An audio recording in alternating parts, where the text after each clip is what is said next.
Queridos amigos, sejam bem-vindos a mais um vídeo no canal Poptopia. Eu sou o Daniel e no vídeo de hoje vamos falar sobre Muzinga.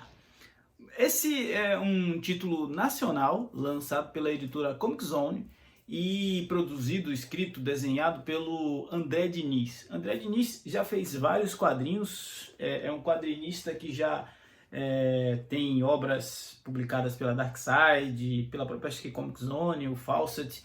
Tem obra publicada pela editora Conrad, que é naquele HQ para Todos. Enfim, é um quadrinista respeitadíssimo, conceituadíssimo. E ele criou esse personagem Muzinga e já vinha publicando algumas histórias em websérie, uma coisa assim.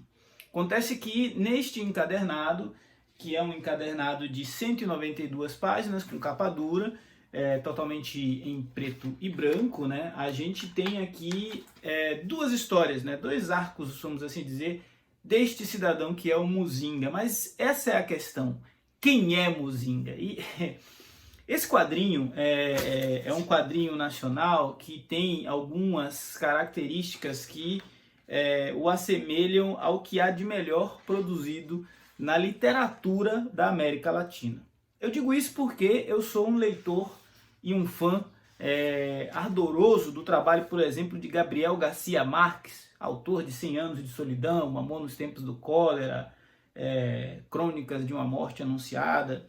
E alguns traços, algumas características do trabalho do Gabriel Garcia Marques são classificados como realismo fantástico. Que quando você pega um personagem real ali, um personagem que poderia existir no mundo real, com problemas do mundo real, e joga ele em situações incríveis, em situações surreais, em situações extraordinárias, né? E o Muzinga, ele circula nesse universo do realismo fantástico. Por que eu estou dizendo isso?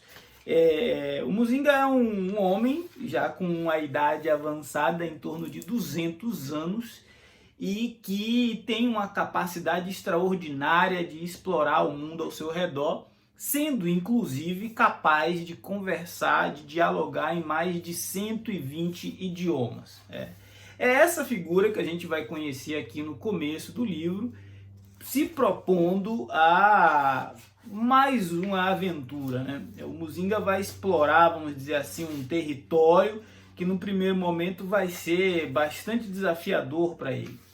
E é interessante ver como esse quadrinho ele transita entre um estudo linguístico, né, como se o Muzinga fosse aqui alguém em busca de uma língua em vias de desaparecer, e ele está preocupado em preservar essa língua, né, e ao mesmo tempo um personagem que lembra muito o Macunaíma, né? Ele encontra soluções no seu bolso, ele encontra soluções na sua astúcia, ele encontra soluções na lábia. Então é como se o Macunaíma encontrasse o universo de 100 Anos de Solidão, onde tudo é possível, né?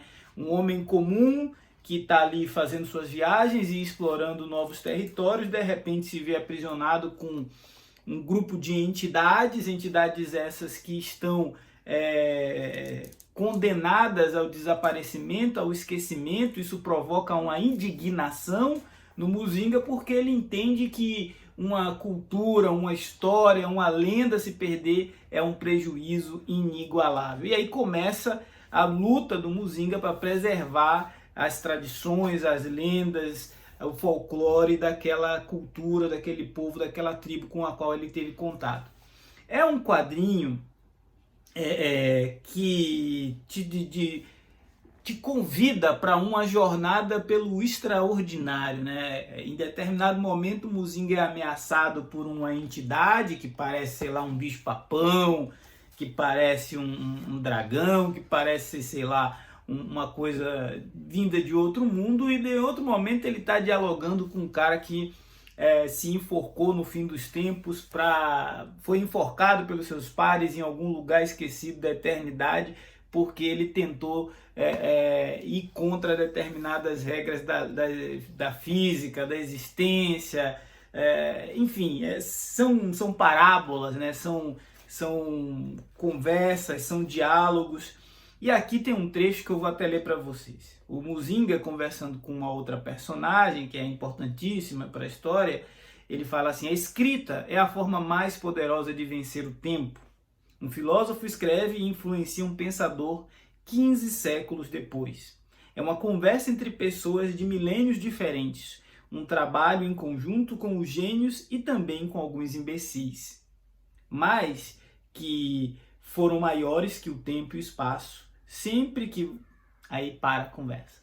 Então, na segunda metade deste encadernado, são duas histórias inéditas do Muzinga reunidas aqui, a gente vai ver esse personagem encontrando uma senhora que é a última do seu povo, que detém conhecimento sobre diversos rituais, línguas, situações, e ela está morrendo, e ele precisa ajudar, que é a memória dela, ele se voluntaria para preservar a memória dela, muitas vezes mesmo contra a vontade dela, né?